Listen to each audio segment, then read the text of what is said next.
Oke, bismillahirrahmanirrahim. Halo semuanya, pada video kali ini kita akan membahas terkait dengan soal bahas praktik audit di modul 3, mana ini berkaitan dengan siklus persediaan, penggudangan, dan pembayaran utang usaha. Nah, di sini kita lihat di buku 1, jadi kan praktik auditnya ada 2 buku ya, buku 1 dan buku 2. Nah, soalnya itu ada di buku 1, yang sebelah kiri nih ya. Jadi, di sini tuh sebenarnya kita disuruh pelajari ICQ-nya, ini kayak kontrol dari perusahaannya lah kan. Terus ini udah dibuat sama Silita, terus buatlah prosedur audit yang diperlukan, kertas kerja, dan juga kertas kerja pemeriksaan, dan juga kertas kerja neraca, dan lain sebagainya. Nah, di sini mungkin aku bakal lebih fokus, karena ini praktik audit gitu kan, lebih ke praktiknya, aku lebih fokus ke soal nomor 3-nya nanti, dalam membahas soal ini. Oke, kita bahas dulu. Jadi di sini, itu di buku 2-nya, kita lihat ya, di buku 2-nya itu yang di sebelah kanan. Kita kecilin dulu. Oke. Nah, di buku 2 ini, itu kita buka di modul 3, itu udah disediain nih. Jadi lembar-lembar kertas kerjanya, mulai dari prosedur audit, apa aja yang ditanya gitu kan. Terus nanti prosedur audit ini pun ada macam-macam, dia ada tentang utang usaha dan lain sebagainya. Nah, terus kita juga disediain schedule terkait dengan persediaan, terus schedule terkait dengan persediaan barang jadi, terus nanti terkait dengan persediaan, tadi masih sama, persediaan yang dalam proses, nanti ada F1, F2, dan lain sebagainya gitu. Jadi format-format dari schedule-nya itu udah ada. Nah, di sini kita masukin kita lengkapin schedule ini dari informasi yang ada di soalnya gitu. Jadi ada informasi-informasi terkait misalnya hasil konfirmasi, terus hasil pemeriksaan, terus misalnya ini terkait dengan kartu utangnya, terus terkait dengan persediaan si PT ini, kayak gitu kan. Terus hasil fisiknya. Jadi sekarang kita akan lengkapi. Oke, langsung aja. Di sini udah ada salah satu Excel dari, ini di-share dari kawanku, juga nggak tahu sih ini dari mana, tapi setelah dicek ini juga udah dipresentasiin gitu ke dosen. Oke. Nah, di sini udah ada nih jawaban dari prosedur-prosedur audit yang di buku tadi kan. Jadi ini pertama, prosedur audit di sini itu nanti, bentar ya,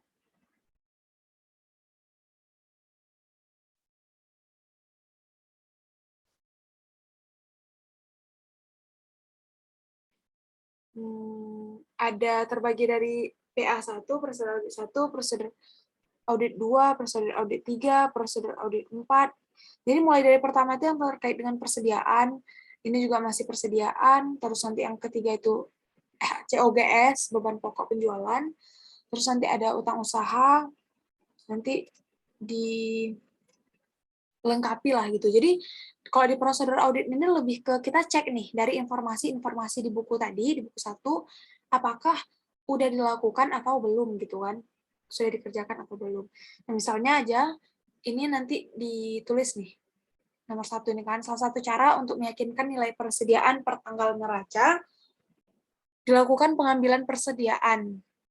Nah, ini tuh udah dikerjakan di indeks FF1 di sini nanti. Akan kita bahas di selanjutnya gitu. Nah, nanti disuruh siapkan schedule utama juga ini sudah disediakan. Terus misalnya uji penilaian harga persediaan membandingkan pada faktur, ini tuh nggak ada dilakukan, maka kita strip gitu. Terus ini juga sebenarnya melengkapi aja yang sini tuh. Jadi kalau misalnya kita tuh melakukan minta daftar posisi persediaan dan harga per tanggal pengambilan persediaan, ini merupakan salah satu prosedur audit dalam melakukan valuation dan allocation kayak gitu. Terus mana lagi ya, misalnya Misalnya, terus nih kita membandingkan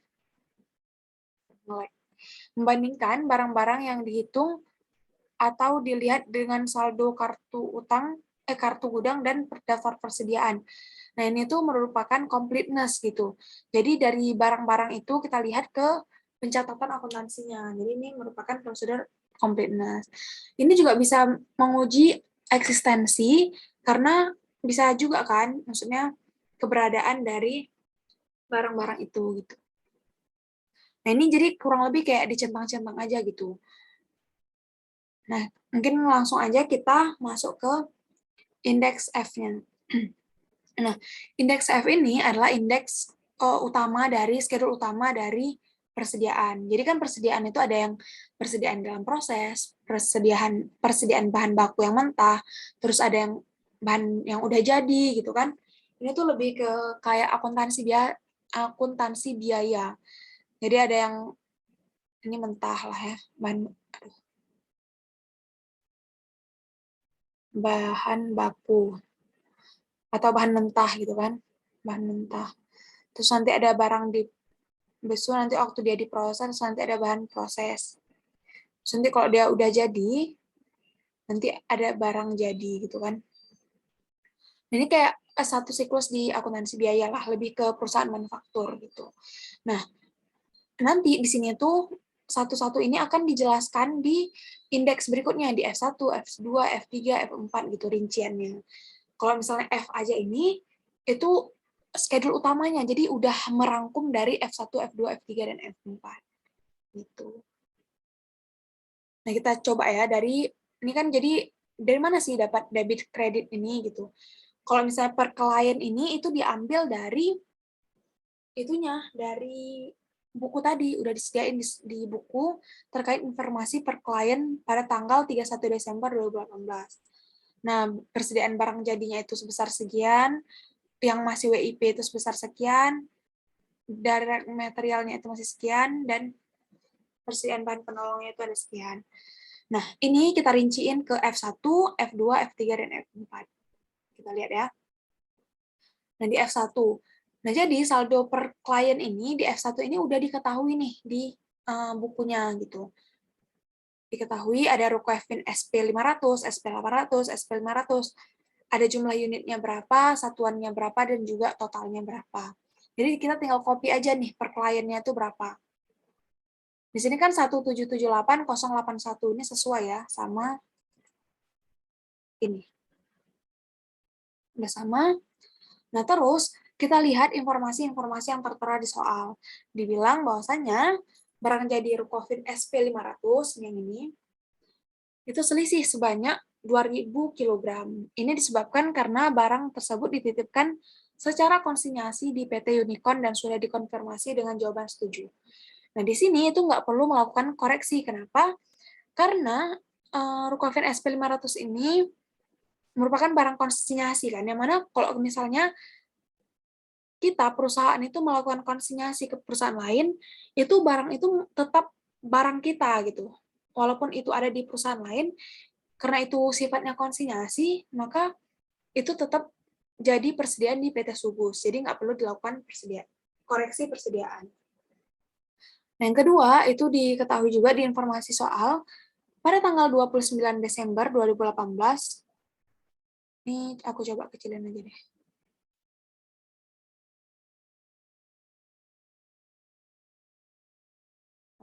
Oke. Oke. Nah, pada tanggal 29 Desember 2018 telah diambil 1.000 kg Rukevin SP1000 untuk diberikan sebagai sampel promosi dengan gratis untuk pembeli di Hainan, dan bagian akuntansi belum membukukan hal tersebut. Nah, ini nih yang perlu di-highlight. Jadi ini belum dibukukan gitu. Berarti kan belum dicatat gitu pengeluaran dari persediaan sebesar 1.000 kg Rukevin SP1000 ini gitu. Jadi harus kita catat. Jadi kan persediaannya itu udah keluar nih karena diberikan sebagai sampel promosi dengan gratis. Persediaan keluar berarti harus dikredit. Nah, untuk apa tadi? Untuk promosi gratis. Berarti dia jadi sebagai beban promosi. Sebesar berapa? Nah, 1.000 kg Nah, jadi di sini tuh anggapannya tuh kilogram ini unitnya lah gitu kan. Nah, dengan harga satuannya itu sebesar 15.910. Jadi 15.910 ini dikali 1.000 jadilah 15.910.000. Oke. Nah, ini dikoreksi di Rukavin SP1000 sebesar di kredit ya, persediaannya itu sebesar 15.910.000. Oke, nah, jadi untuk F1 sendiri udah selesai gitu, persediaan barang jadi untuk indeks F1 udah selesai. Ada koreksi sebesar 15.910. Nah, nanti akan masuk ke F nih, ke schedule utamanya. Jadi barang jadi itu ada koreksi di kredit sebesar 15.910. Oke, nah selanjutnya di F2. F2 ini merupakan persediaan dalam proses. Jadi di sini kita lihat di buku udah diketahui berapa nilainya saldo barang dalam proses ini per klien di tahun 2018 itu ada 290, 107, 800. Ya, sesuai ya. Nah, tapi diketahui juga di soal bahwasanya berdasarkan hasil pemeriksaan laporan batch produksi ditemukan kekurangan pembebanan upah. Jadi ada upah yang belum dibebankan gitu kan. Yang mana kalau misalnya di AGBI, kalau misalnya adanya pembebanan upah, maka kan langsung dimasukkan ke barang dalam prosesnya, ke WIP-nya gitu. Direct labor ini langsung masuk sebagai WIP gitu. Karena gaji di sini itu terkait dengan upah buruh yang melakukan di departemen produksi secara langsung, makanya dia langsung masuk ke WIP-nya. Nah, ini sebesar 15 juta. Maka harus kita koreksi jadi barang dalam proses atau ya kan atau WIP itu 15 juta pada utang gaji karena belum dibayar. Jadi sebesar 15 juta. Nah, yang berpengaruh ke persediaan kan yang ini nih di debitnya, itu sebesar 15 juta. Yaitu pada produksi 377. 15 juta. Nah, nanti ini juga akan masuk ke indeks F. Di sini. Di debit. Nah, selanjutnya itu yang terkait dengan persediaan bahan baku direct material. Nah, di sini ada di indeks F3. Ini kita catat dulu per kliennya itu sesuai dengan informasi yang ada. Itu ada 520, 506, 300. Nah, lalu disebutkan di soal bahwasanya ada selisih nih dengan perhitungan fisik. Jadi bahan baku polivinil selisih sebanyak 90 kg. Disebabkan karena bahan baku tersebut dicuri. Kalau misalnya bahan baku tersebut dicuri, berarti kan persediaannya tuh berkurang. Maka harus dikredit. Nah, debitnya apa? Beban, karena dia tuh hilang. Berarti kan rugi perusahaannya. Sebesar berapa? Nah, 9 kilo puluh ini dikali dengan harga satuan di polivinil 15.000.